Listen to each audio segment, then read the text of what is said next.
শ্রমজীবী মানুষের বিভিন্ন দাবিকে সামনে রেখে সদর মহকুমা কমিটির উদ্যোগে রাজধানীতে আয়োজিত হয় এক বিক্ষোভ মিছিলে বিপুল সংখ্যক শ্রমিক, কৃষক, খেটে খাওয়া মানুষ এবং সংগঠনের কর্মী সমর্থকেরা অংশ নেন।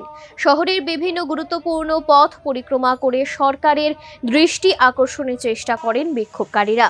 মিছিল থেকে শ্রমিক স্বার্থ বিরোধী শ্রম আইন অবিলম্বে প্রত্যাহার, বিদ্যুতের অতিরিক্ত বিল কমানো, স্মার্ট মিটার বাতিল, জি-রামজি প্রকল্প প্রত্যাহার করে পূর্বের 100 দিনের কাজ পুনরায় চালু এবং প্রতিদিন 700 টাকা মজুরি নিশ্চিত করার দাবি জানানো হয়।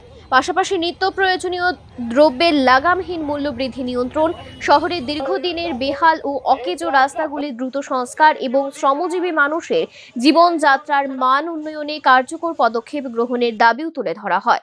বিক্ষোভ মিছিলে অংশগ্রহণ করে বাম শ্রমিক নেতা শঙ্কর প্রসাদ দত্ত অভিযোগ করেন, বর্তমান সময়ে শ্রমজীবী ও নিম্ন আয়ের মানুষের ওপর ক্রমাগত আর্থিক চাপ বৃদ্ধি পাচ্ছে।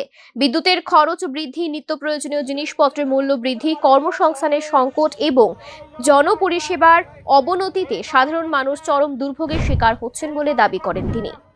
খুবই খারাপ অবস্থায় আমাদের সারা দেশে যে শ্রম কোড কার্যকর করা শুরু হয়েছে, এই শ্রম কোডের ফলে শ্রমিকের কাজের ঘন্টা বেড়ে যাবে, শ্রমিকের মজুরি বৃদ্ধি হবে না, তাদের শ্রমিকের মজুরি আরো বেশি কমে যাবে।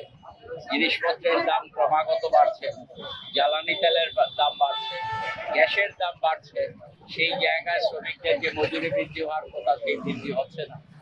আমরা দেখছি শ্রমজীবী মানুষের উপর আক্রমণ ক্রমাগত নামছে, বিদ্যুতের বিল বাড়ছে, নতুন করে সেখানে বিভিন্ন ধরনের চার্জ সেখানে ঢুকিয়ে দেওয়া হচ্ছে। বিদ্যুতের তো যা চার্জ সেটা নেওয়া হচ্ছে, এর বাইরেও আরো 4-5 রকমের চার্জ ঢুকিয়ে দেওয়া হচ্ছে।